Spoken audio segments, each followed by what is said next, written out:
Au début du XIe siècle, l'islam sunnite sort très affaibli des multiples divisions du califat. Ce sont finalement les Turcs qui vont lui redonner toute sa vigueur.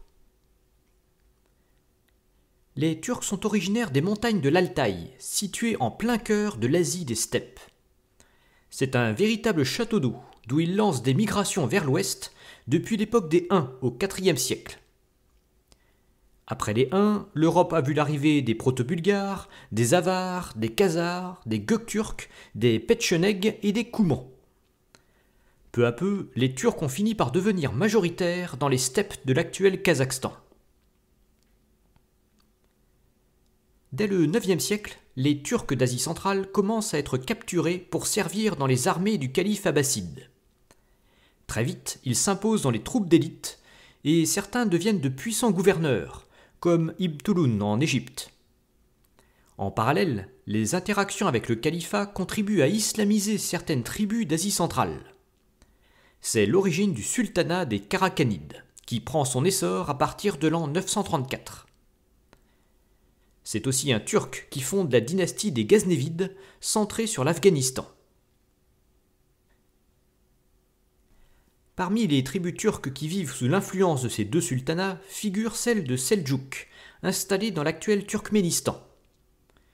Au début du XIe siècle, ses fils servent sous l'autorité de Mahmoud de Ghazni, mais celui-ci commence à s'inquiéter de leur puissance croissante, et il fait assassiner l'un d'entre eux. C'est finalement un petit-fils de Seldjouk, Togrulbeg, qui va venger sa mort.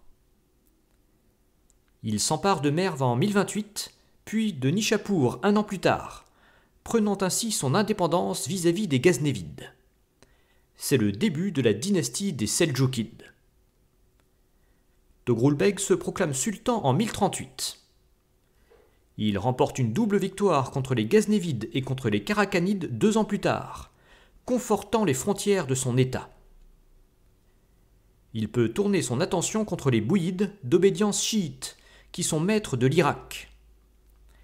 Cette opération est facilitée par le soutien des sunnites, qui sont majoritaires dans la région de Bagdad. En 1046, il s'empare d'Hamadan, puis d'Ispahan, et fait de Rey sa nouvelle capitale, tout près de Téhéran. Il peut finalement entrer dans Bagdad en 1055 avec la bénédiction du calife abbasside qui voit le retour en force du sunnisme.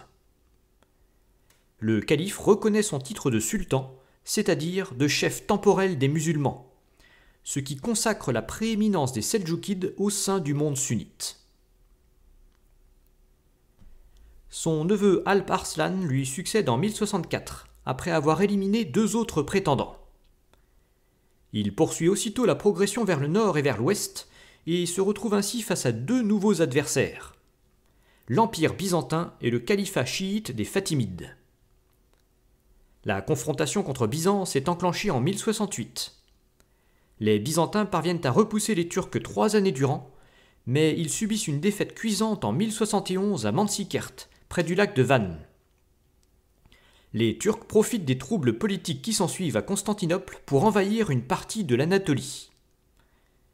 En parallèle, ils remportent des victoires contre les Fatimides qui leur permettent de s'emparer de Jérusalem en 1073.